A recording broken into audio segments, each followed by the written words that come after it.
मैं Farida, RTI SK news agency में आप सभी का स्वागत है। आइए देखते हैं आज की बड़ी खबरें। लोकशाही आहे, जसं आम्हाला आंदोलन करायचा अधिकार आहे तसं त्यांनाही आहे। आणि एका गोष्टीचं मला समाधान आहे की भारतीय जनता पक्ष ज्यांनी एक कायदा आणला होता विधान भवनमध्ये की जर आंदोलन केलं आणि सरकारला ते अयोग्य वाटलं तर 5-6 वर्षाची जेल लोकांना होऊ शकते, असा एक कायदा आणला होता जो भयानक कायदा होता। एका सशक्त लोकशाहीमध्ये संविधानाने देश चालतो, कोणाच्या मनमर्जीने किंवा एका पक्षाच्या किंवा अदृश्य शक्तीच्या मनाप्रमाणे हा देश चालत नाही। आणि मला समाधान आहे की आमच्या विरोधात का होईना, काही का कारण होईना तेही आंदोलनाला बसले, ही चांगली गोष्ट आहे। बदलापूरची जी घटना आहे तर त्याच्यामध्ये केंद्रीय समिती पण आहे, पण जी कारवाई आपण दौंडमध्ये पाहिलं की त्या शाळेचे जे कोणी मुख्याध्यापक होते त्यांच्यावरती पण झाली, संबंधित जे मुख्याध्यापक होते। तर बदलापूरची घटना घडून गेल्यानंतर आतापर्यंत जे काही झालंय तर त्याबद्दल काय वाटतं?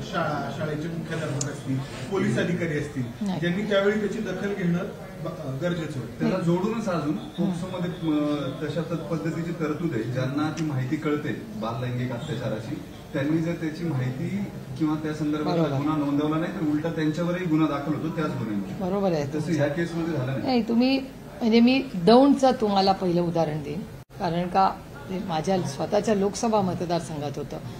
दौंडमध्ये मी एक गोष्ट म्हणजे खरंच तुम्हाला म्हणजे अतिशय भयानक घटना झाली, ती वाईट घटना आहे। पण या पार्श्वभूमीवर ज्या पद्धतीने पोलिसांनी म्हणजे पुणे रूरल पोलीस आणि दौंडच्या पोलिसांनी जो स्विफ्ट ॲक्शन घेतली त्याला चांगल्याला चांगलं म्हणलंच पाहिजे। इथे पोलिसांनी अतिशय उत्तम काम केलं, दौंडचेही पोलीस आणि पुण्याचे एसपी आणि ती सगळी जी शिक्षण यंत्रणा होती त्यांनी अतिशय म्हणजे एक दुर्दैवी घटना आहे की हा शिक्षक ही गोष्ट अनेक वर्ष करत होता, कुणालाही कॉन्फिडन्सच नव्हता की आपण ह्याची कंप्लेंट करू शकतो। त्याच्यामुळे खूप विक्टिम्स आधी झालेले आहेत, हे दुर्दैव आहे आणि त्याची नैतिक जबाबदारी मीही घेते, कारण का या समाजाची एक लोकप्रतिनिधी आहे मी।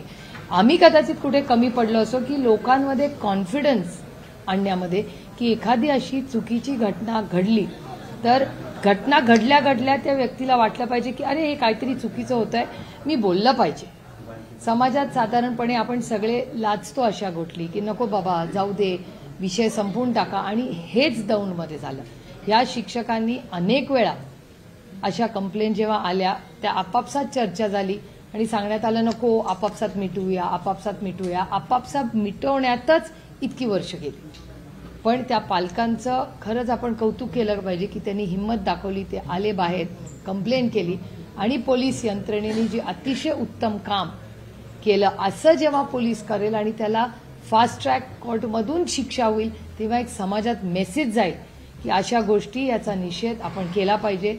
बाहेर येऊन बोला, तुमची कुठलीही बदनामी होणार नाही, कुणालाही कळणार नाही। आणि ह्याच्यात मीडियाचाही मी वारंवार याचा उल्लेख करते की मीडियाचा खूप मोठा रोल आहे की एक दबाव तंत्र पण की ही चुकीची गोष्ट दाबली जाणार नाही। दौंडमधल्या सगळ्या पत्रकारांचं कौतुक केलं पाहिजे आणि त्याचबरोबर महत्त्वाची गोष्ट की पत्रकारांनी कोणीही त्या विक्टिमच्या घरी कोणी गेलं नाहीये, त्याची स्टोरी म्हणजे मलाही माहिती नाही विक्टिम कोण आहे। मी काल दौंडमध्ये घेतले, सगळा आढावा बसून 2-3 तास घेतला, पण मीही विचारलं नाही आणि मला कोणीही माहिती दिली नाही आणि मी त्या विक्टिमच्या घरी पण गेले नाही, काही नाही, कारण का आम्ही गेलो की चर्चा होणार, चुकून एखादी बातमी लीक होणार। त्याच्यामुळे माध्यमांनी बदलापूरची केस, दौंडची केस या सगळ्यामध्ये जी माणुसकी तुम्ही दाखवली आहे, जो संवेदनशीलपणा मीडियाने दाखवला, हा खरंच कौतुकास्पद आहे। आणि आपण सगळ्यांनी, हा काही राजकीय विषय नाही, आपण सगळ्यांनी मिळून ह्या अशा ज्या केसेस होतात ह्याच्यामध्ये आपण बाहेर येऊन एकामेकाला कॉन्फिडन्स दिला पाहिजे की ह्या गोष्टी होतात। आता आपल्याला आठवत असेल एक मीटू नावाचं एक मोठं जगभर झालं होतं आणि अनेक महिला ज्या तुमच्या आणि माझ्यासाठी आपल्याला वाटतं अरे खूप मोठ्या पदावर आहेत, त्यांनाही असं झालेलं आहे। त्यामुळे त्या जेव्हा येऊन मीटू मलाही हे झालंय हे जेव्हा सांगतात तेव्हा बाकीच्यांचाही आत्मविश्वास वाढतो। म्हणजे मी दीपिका पदुकोणांचं तुम्हाला उदाहरण देते, त्या जेव्हा डिप्रेशनबद्दल बोलल्या तेव्हा अनेक लोकांना असं वाटायला लागलं की it's okay to talk about mental health. त्याच्यामुळे मीटू सारखी घटना किंवा मीडियानी जो संवेदनशीलपणा दाखवलेला आहे. मला असं वाटतं हा खूप महत्वाचा आणि प्रशासन कुठलंही असू दे, आज ते सत्तेत होत उद्या आम्ही असू, कुठलंही अशा गोष्टी जेव्हा होतात आणि यंत्रणा जेव्हा पटकन वागत नाही, नैतिकता ही कुठल्याही सरकारने दाखवली पाहिजे. आमच्या सरकारच्या काळात झाली तर ती नैतिकता आम्हालाही दाखवावी लागेल. राज ठाकरेंनी टीका केली आहे आघाडीच्या आजच्या आंदोलनावरती. जे आता या सरकारच्या बाबतीत घडलंय तेच आघाडी सरकारच्या काळातही तसेच आणि गंभीर गुन्हे घडलेले. हे फक्त निवडणुका आल्या की सरकारला बदनाम करायचं यासाठी अशा पद्धतीची आंदोलनं केली जातात. प्रत्यक्षात सरकार येतं तेव्हा मात्र ते काही करत नाही.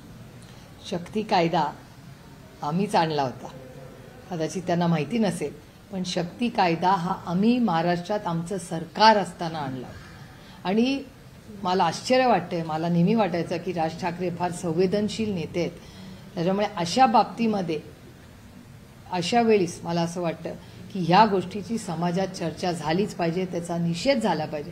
आणि आम्ही सत्तेमध्ये असताना ज्या घटना झाल्या तेव्हा भारतीय जनता पक्षाने आंदोलन केलं होतं आणि तो त्यांचा नैतिक अधिकार आहे. मला त्याच्यात काही गैर वाटत नाही की भारतीय जनता पक्षाने तेव्हा जी आंदोलनं केली, कारण का काही विषय असे आहेत ज्याच्यामध्ये जरी कोणी विरोध केला तर सत्ताधाऱ्यांनी जसं बोलायची ताकद असली पाहिजे तसं ऐकून घ्यायची ही ताकद विरोधी पक्ष आणि सत्ताधाऱ्यांमध्ये असली पाहिजे. याचं कारण असं की ही एक लोकशाही आहे, ही दडपशाही नाही. भारतीय जनता पक्षालाही दडपशाही करायची आहे. तुम्ही बघता त्यांची किती कृती आहे, ही अनेक गोष्टी मी तुम्हाला सांगू शकते भारतीय जनता पक्षाच्या किंवा एनडीए सरकारच्या, ज्या अनेक वेळा संविधानाच्या चौकटीच्या बाहेर जाऊन लादायचा प्रयत्न करत असतात. त्याच्यामुळे मला असं वाटतं आंदोलन करायचा हा अधिकार हा प्रत्येकाला आपल्या लोकशाहीमध्ये आपल्या संविधानाने दिलेला आहे, त्याच्यात काही गैर नाही. आणि उद्या आम्ही सत्तेत असू, जर भारतीय जनता पक्षाने आंदोलन केलं तर आम्ही काय त्याचा विरोध करणार नाही. ठीक आहे, त्यांना जसं आम्ही सत्तेमध्ये आहोत तसं एक चांगल्या सरकारनी ऐकून घ्यायची ताकद असली पाहिजे.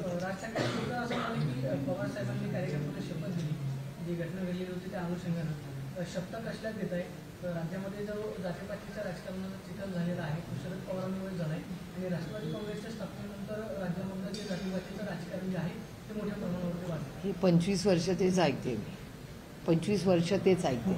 आणि ही एक लोकशाही आहे, त्यांना बोलायचा अधिकार आहे. आणि ते झाल्यावर हेडलाईन झालीच ना, शरद पवारांवर टीका केल्यावर हेडलाईन होते, त्यामुळे इतना तो हक बनता है. आता मोदींना भेटायला जाणार आहेत, त्यांनी लोकसभेला ज्या 5 मागण्या केलेल्या होत्या त्याचं काय झालं ते विचार, तो त्यांचा वैयक्तिक प्रश्न आहे.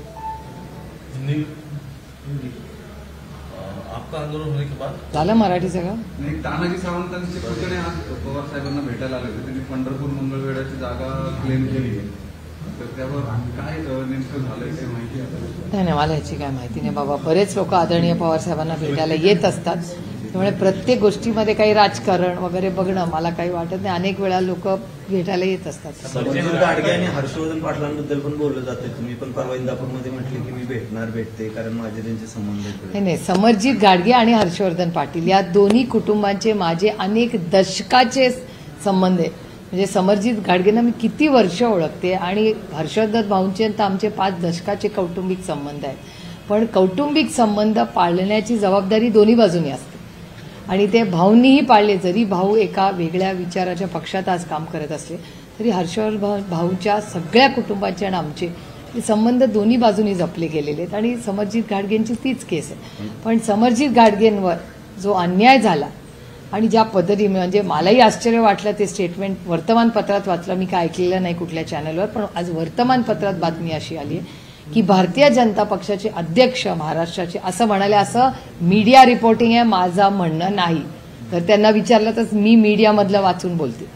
त्यांनी असं त्यांच्या स्टेटमेंट रिपोर्ट झालेला आहे की आमची आघाडी झाली आहे, त्याच्यामुळे काही सीट्स आम्हाला सोडता नाही, ज्याला राहायचंय त्यांनी राहा, ज्यांनी जायचंय ते जाऊ शकतात.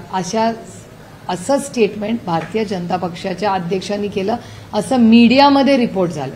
असं असेल ते खूप दुर्दैवी आणि हे हर्षवर्धन भाऊंच्या बद्दल आलं. त्याच्यामुळे मलाही वाईट वाटलं की हर्षवर्धन भाऊ हे राज्याचे मोठे नेते, खूप मोठं सहकारमध्ये त्यांचं योगदान राहिलेलं आहे. अशा मोठ्या नेत्याबद्दल असे उद्गार भारतीय जनता पक्षाच्या अध्यक्षांनी काढणं हे वेदना देणारं आणि अस्वस्थ करणारं. समर्जित गाडगेंच्या बाबतीत तसंच आहे. तर मग हे इतक्या वर्षांचे कौटुंबिक संबंध आहेत की पुन्हा नाही, माझे सगळ्यांचीच संबंध आहेत. मी सगळे कोणी कुठल्या पक्षात असलं तरी मी संबंध तोडत नाही, कारण का एवढी मला वाटतं वैचारिक प्रगल्भता आपल्यात असलीच पाहिजे. मतदारसंघातल्या त्यांच्या सगळ्या कार्यकर्त्यांचं म्हणणं आहे की तुतारी हातामध्ये आहे. समरजित घाटगे हे खूप टॅलेंटेड आहेत. अनेक वर्ष खूप चांगल्या पद्धतीने त्यांनी चांगलं काम केलेलं आणि एखादा युवा काहीतरी नवीन चांगलं महाराष्ट्रात नवीन नेतृत्व देऊ पाहत असेल तर त्याचं अर्थातच आपण स्वागतच केलं पाहिजे.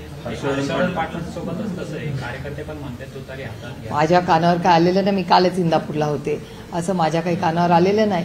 पण भाऊ हे खूप मोठे राज्याचे नेते आहेत आणि योग्य तो निर्णय भाऊ नक्कीच घेतील जो राज्याच्या हिताचा असेल.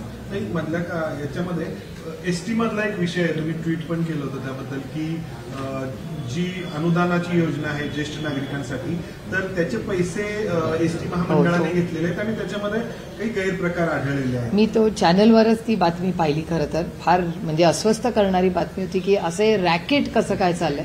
पण मला वाटतं सरकारकडून एक स्टेटमेंट आलेलं आहे की त्याची ती इन्क्वायरी करतील. मी त्या इन्क्वायरीची वाट बघते कारण का स्टेट ट्रान्सपोर्ट ही अतिशय महत्वाची आहे. या राज्यातले म्हणजे मला खूप वेळा हे माझ्याही लोकसभा मतदारसंघात दिसतं. मी भोरचं उदाहरण देते. एक 8 दिवसापूर्वी मी जेव्हा भोरमध्ये होते सगळे युवक आणि युवती इथे एवढीच मागणी करत होती की बस वेळेवर येऊ द्या. तासन तास मुलं ताटकळत बसतात. माझा मेट्रोला विरोध नाही पण ह्या सरकारकडे जर 18,000 कोटी रुपये फक्त पुण्याच्या मेट्रोसाठी असतील तर 500 किंवा 1,000 कोटी मी नाही का आमच्या गरीब कष्ट करणाऱ्या पोरांसाठी देऊ शकत.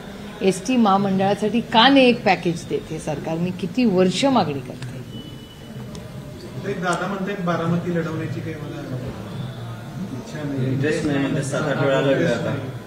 मला याची काय माहिती नाही. आता कोण कुठून लढेल काही दिवसात कळेल. आता कुणाला इच्छा आहे ना इच्छा आहे तो प्रत्येकाचा वैयक्तिक प्रश्न.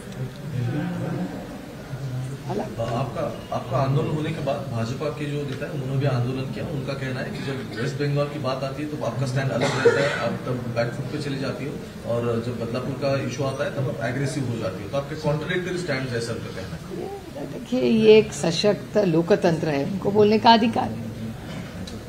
राज ठाकरे ने इन सब बातों में बयान दिया था. राज ठाकरे का कहना है मतलब एक तरफ वो ये कह रहा है कि पुलिस की इसमें कोई गलती है नहीं. प्रशासन की प्रशासन की गलती है नहीं डिले हुआ इतना. पुलिस की गलती नहीं है. जो सरकार चलाते हैं वो इस पर जिम्मेदार है. तो आप मेरे हाथ में एक बार सरकार दे दो मैं सबको 48 घंटों में चीजें नॉर्मल कर दूंगा. और दूसरी तरफ वो आप पे निशाना कस रहे हैं और आपके ऊपर भी वो एलिगेशंस लगा रहे हैं. ठीक है. जब वो पवार साहब के खिलाफ बोलती है हेडलाइन तो होती है. इतना तो हक बनता है लोकशाही लोकतंत्र में. क्या आपका एनजीओ है और काम करने के लिए डोनेशन चाहिए लेकिन 1280G सर्टिफिकेट नहीं होने की वजह से डोनेशन नहीं मिल पा रहा है तो आप RTI SKK एजेंसी से संपर्क करें. RTI SKK एजेंसी से संपर्क करके 1280G सर्टिफिकेट बनवा सकते हैं.